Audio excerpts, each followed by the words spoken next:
Welcome to my channel. Don't forget to like and subscribe. The alien princess summoned 10 human men to her presence in order to reproduce.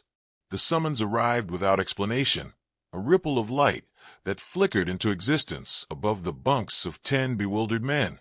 It wasn't a letter or a message, but a kind of holographic scroll made of liquid silver, dripping words into the air that rearranged themselves into their own languages.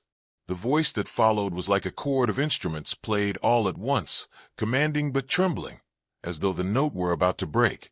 They had been chosen, it said. Their presence was required. Failure to attend was not an option. The men had not expected to be taken immediately. One blink later, their ship bunks, their cargo haulers, their quiet space stations were gone. In their place, they stood barefoot on a floor that pulsed faintly under their feet, as though it had veins carrying light instead of blood. A hall stretched around them, carved from translucent crystal, its arches rising so high that even the tallest of them craned his neck and whistled. "Okay," muttered one of the men, a heavy-shouldered pilot named Harris. "I've had some bad hangovers, but I never woke up inside a chandelier." The others laughed nervously, the sound echoing like misplaced birds in the cavernous hall. Before anyone could answer, the space shivered. Light coalesced at the far end, and from it stepped a figure. She walked with the precision of someone who had practiced her stride since birth. Her gown shimmered like it was woven from melted stars, and when her head lifted, they all went quiet. Her features were human, achingly so, but her ears stretched long and elegant, rising like the tips of silver leaves from her black hair. She carried both a crown and a shadow in her eyes, as though the burden of wearing one had carved the other. "I am Seravith," she said.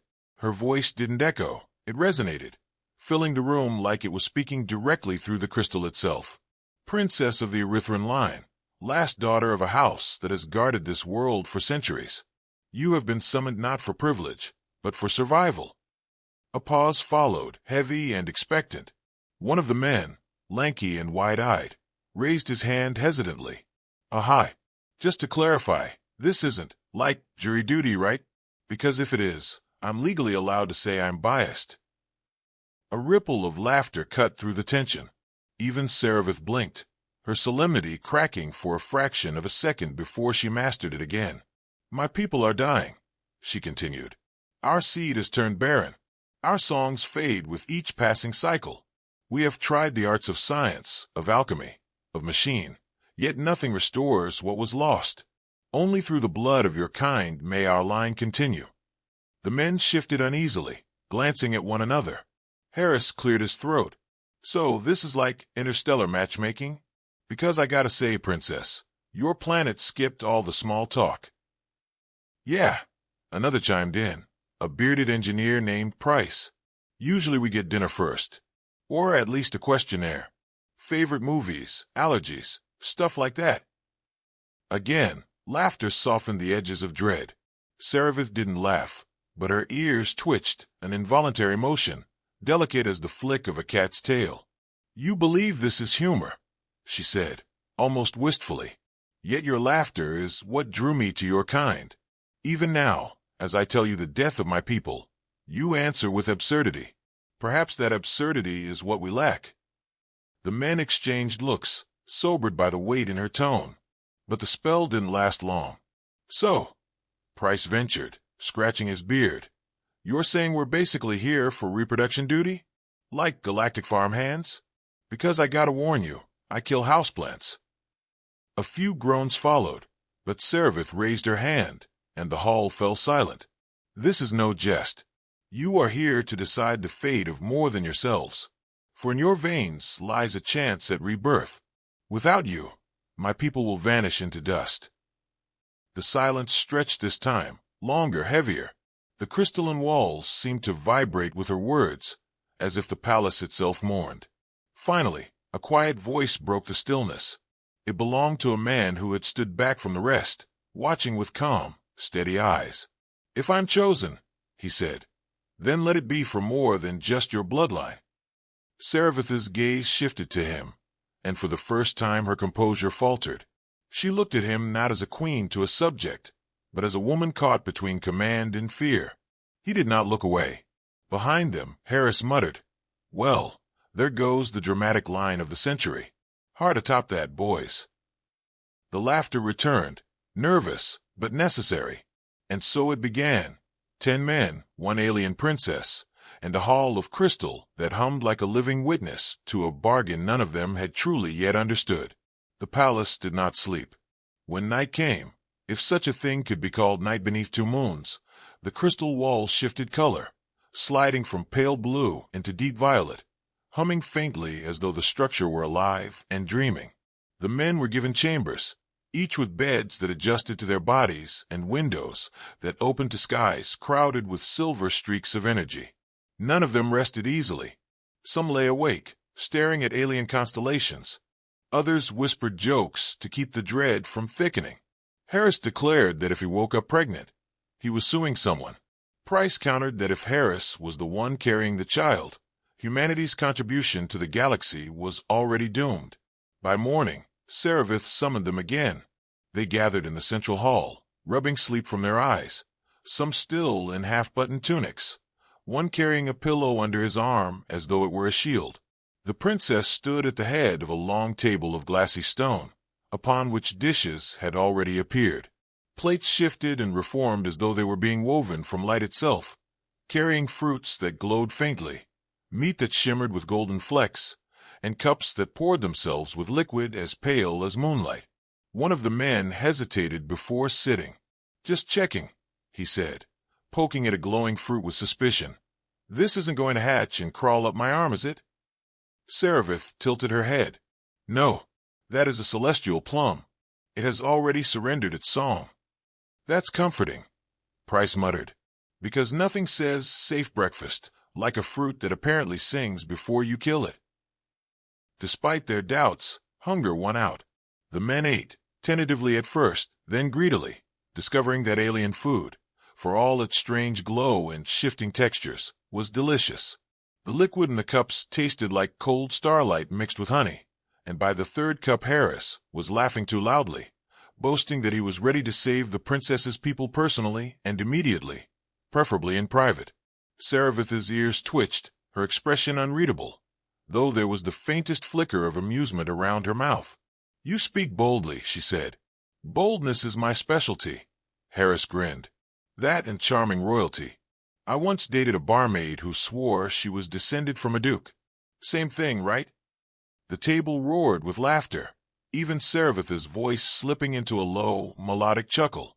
For a moment, the hall felt less like a place of extinction and more like a tavern crowded with friends.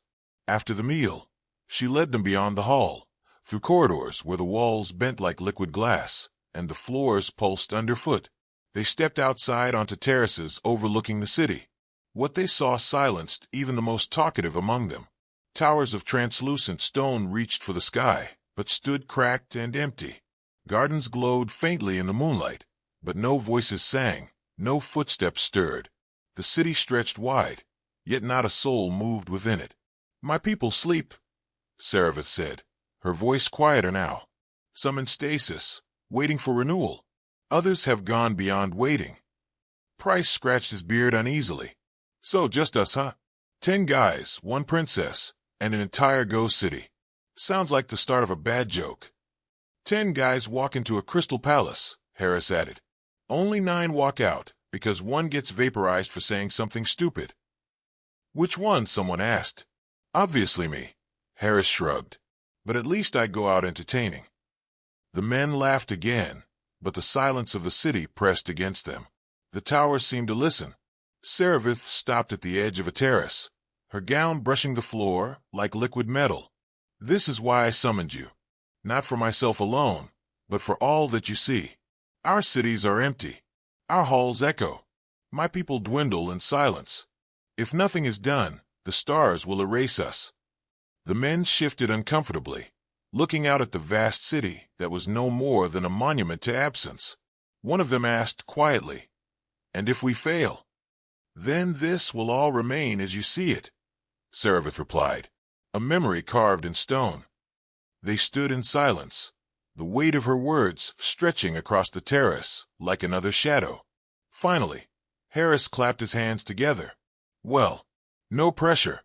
Just, Save an entire species before dinner. Easy. The others groaned, but the tension cracked, and laughter returned. Even Seravith's stern composure softened, her ears flicking at the sound. She turned back toward the palace, her voice steady again. There will be trials, not of combat, but of spirit, of mind, of compatibility. You will be tested, not only for strength of body, but for strength of will. For this is not a duty of survival alone. It is a joining of futures. As they followed her back inside, the men exchanged nervous glances, muttered bets, and whispered jokes. One swore he would fail the first test if it involved math. Another argued he would fail if it involved poetry. Harris insisted he would fail only if it involved sobriety. Yet beneath their banter, each man felt the pull of what awaited them, a fate larger than themselves, set in motion by the gaze of a princess with long ears and eyes that carried both command and fear. And though they laughed, though they jested to ease the weight, each knew that the trials ahead would strip them bare, until only truth remained. The trials began the next morning, though none of the men could tell whether morning truly existed beneath the shifting skies of Seravith's world.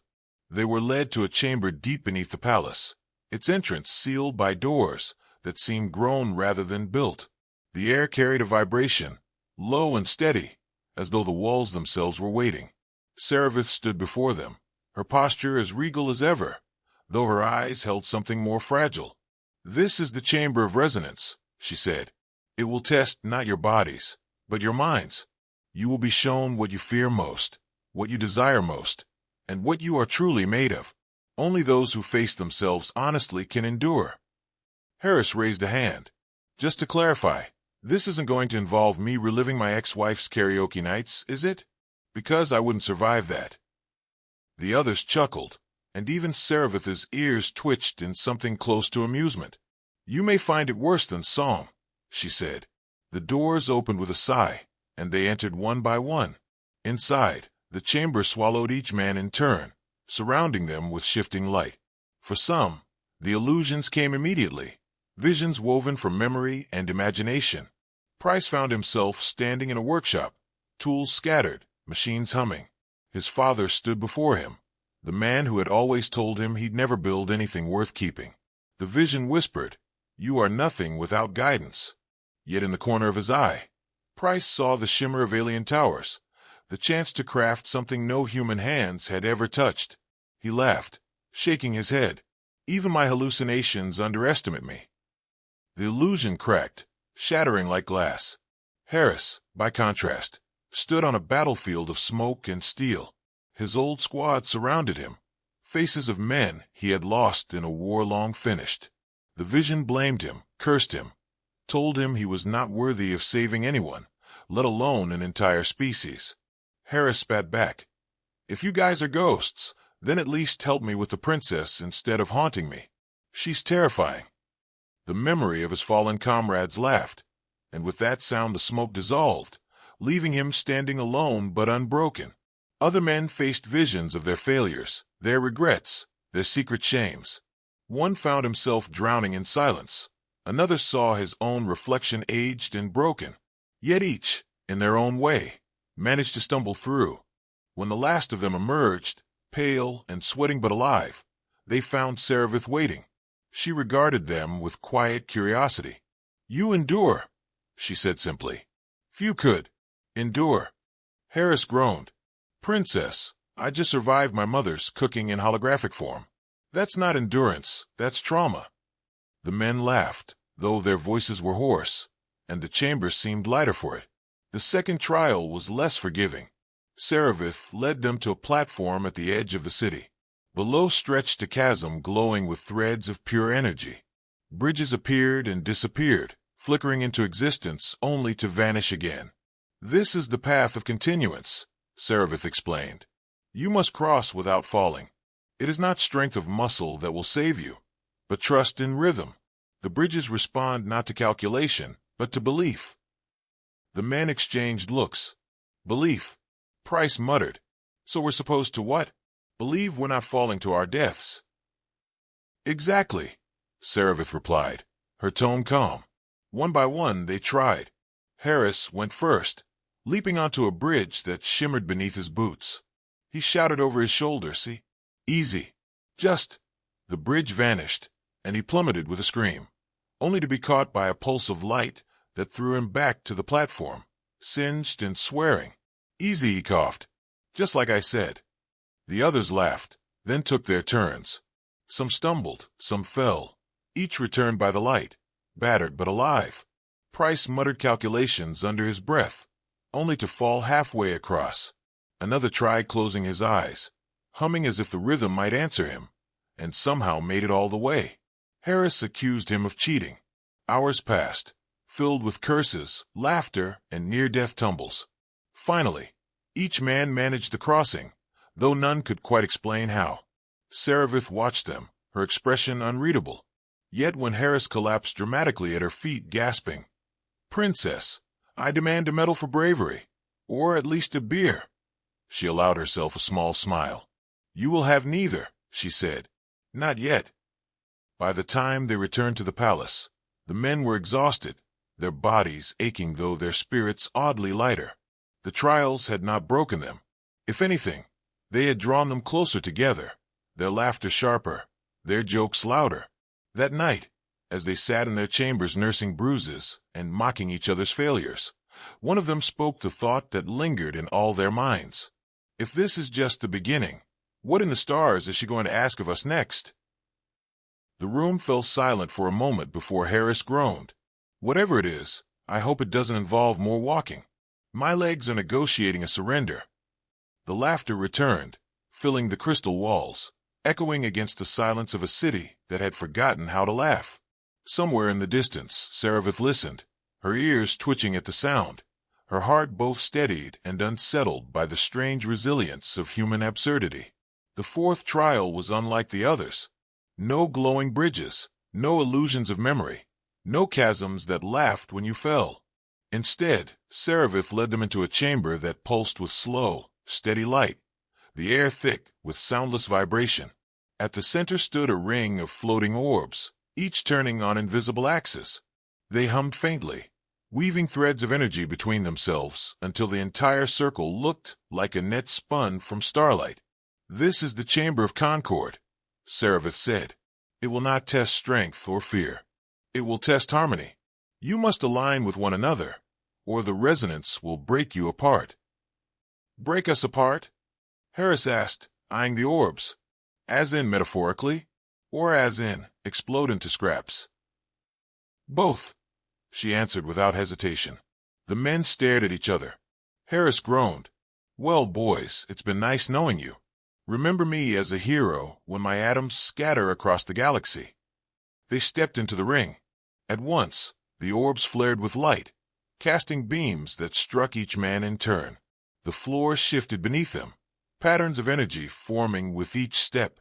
When they tried to move independently, the patterns dissolved and the floor buckled. Price muttered equations. Another man shouted suggestions. Harris yelled something about just winging it.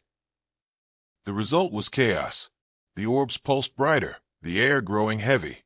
Sparks stung their skin. The chamber hummed in warning. Okay. Harris shouted. "Everyone shut up and follow my lead." "Why your lead?" Price snapped. "You nearly got yourself electrocuted last time." "Because I'm the loudest." Harris bellowed. "Loudest wins." They groaned but followed.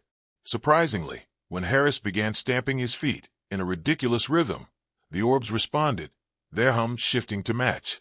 The energy pattern stabilized, glowing stronger with each synchronized step. "Are we dancing?" one of the men asked, incredulous. "Yes," Harris said proudly. "We're saving the galaxy through interpretive dance. You're welcome." Their awkward stomps, claps, and half-coordinated movements somehow wove into a rhythm that pleased the chamber. The orbs glowed steadily, their beams connecting into a lattice that wrapped the men in shimmering light.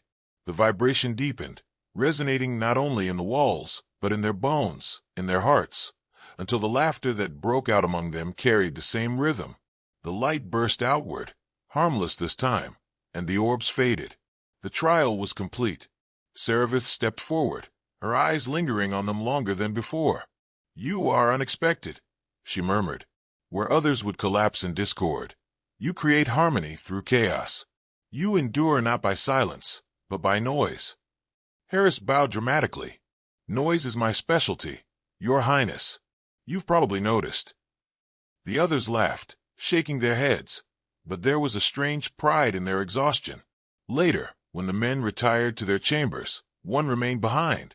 The quiet one. The man who had spoken before of being chosen for more than a bloodline. Seravith noticed his hesitation. You do not follow the others, she said. He looked at her, steady as always. They have each other. You have no one. Her composure faltered, if only for a moment. A princess is never alone. Then why, he asked softly, do you always look like you're carrying the weight of silence?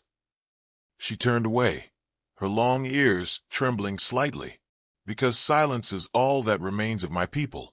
Every hall, every tower, every garden filled with echoes. I fear even if your kind saves our bloodline, the silence will consume us. He stepped closer, careful, respectful. Then let us teach you what we know. Laughter, jokes, noise that doesn't destroy, but fills the empty places. She studied him, her gaze sharp yet vulnerable. You believe such absurdity can preserve a people? I think, he said, smiling faintly, it's already preserving us. Her lips curved, barely, but enough. You are strange creatures. Strange enough to be standing in a crystal palace, being tested by alien dance routines, he said. I'd say we're perfect for the job. For the first time, she laughed, not a restrained chuckle, not a polite smile, but a real laugh. Clear and startling, the sound carried through the chamber, echoing in places that had not heard joy in decades. When she caught herself, she looked startled, as though the laugh had betrayed her. But the quiet man only bowed his head slightly, as though the moment was sacred. The others returned, dragging Harris by the arm as he pretended to faint from hunger. They filled the chamber with noise again, teasing each other about their dance, inventing titles like Lord of Awkward Stumps and Duke of Flailing Arms. Seravith's ears twitched with each joke, but her eyes strayed back to the quiet man more than once. As the men disappeared down the hall, still arguing over who had the worst dance moves, Seravith lingered in the chamber, her gaze resting on the fading glow of the orbs. For the first time in years, the silence that followed did not feel so heavy. The final trial was not announced.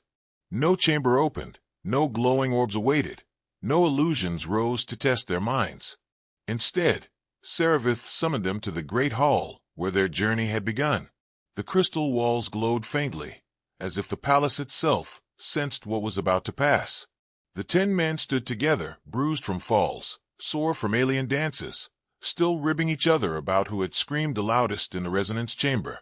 Seravith regarded them, her voice steady but softer than before. You have endured the trials. You have shown strength, spirit, and, she hesitated, her long ears twitching faintly. Noise. The choice is made. The men tensed. Even Harris went quiet for once. She walked past them slowly, her gaze lingering on each in turn. Some stood straighter, trying to look noble. Others glanced nervously at their boots. Harris muttered to Price under his breath, If she picks me, you're all invited to the wedding. Open bar. Unless the alien liquor kills us.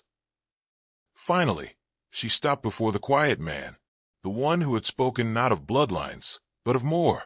Her eyes met his, and for a moment the hall held its breath. It is you, she said simply. Not because you are the strongest, or the cleverest, or the loudest. Her ears flicked at Harris. But because you looked upon me not as a crown, but as a woman who feared the silence. You saw not duty alone, but the chance for something greater. My people will not survive on survival alone. They will survive on meaning. And you gave me that. The hall was utterly still. Then Harris groaned loudly. Well, that's just great. I nearly broke my spine on those glowing bridges for nothing. Typical. Laughter broke the tension. Price clapped Harris on the back. Don't worry, man. You'll be remembered as the galaxy's first interstellar court jester. The others joined in, their jokes spinning until the hall echoed with human noise once more. And this time, Seravith didn't silence them. She let the laughter linger, filling the palace like sunlight breaking into a tomb. Later, when the decision was explained, when the quiet man stood at Seravith's side, the others gathered in chambers filled with food and drink. They teased him mercilessly, calling him, "Your Majesty-in-law," demanding he negotiate lower taxes for Earth once he became royal consort, and warning him never to forget who taught him how to stomp properly in the Chamber of Concord. Even he laughed, promising that if humanity ever got dragged into galactic politics, he'd insist Harris be recognized as ambassador of noise. The days that followed were not filled with more trials, but with rebuilding. The men were invited into the Silent City, helping awaken machines that had lain dormant for centuries. Price discovered that the alien technology responded to humor.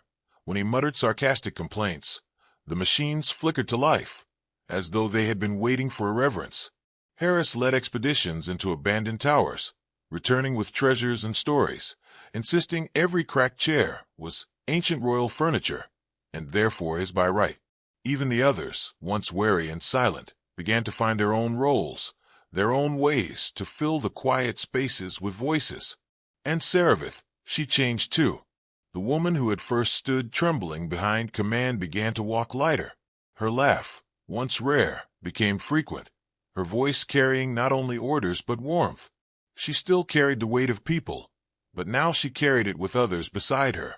One evening, on the terrace overlooking the glowing gardens, she turned to the quiet man. "I summoned you to save a bloodline," she said. "But instead, you brought laughter to a world that had forgotten it. Perhaps that was the true salvation all along." He smiled faintly. "Then maybe survival isn't just about children or crowns. Maybe it's about making sure silence never wins." Below them, the men were arguing loudly again, Harris swearing he had seen one of the celestial plums wink at him, the others insisting he was drunk. Their voices rose, clashing, tumbling, filling the air with absurdity.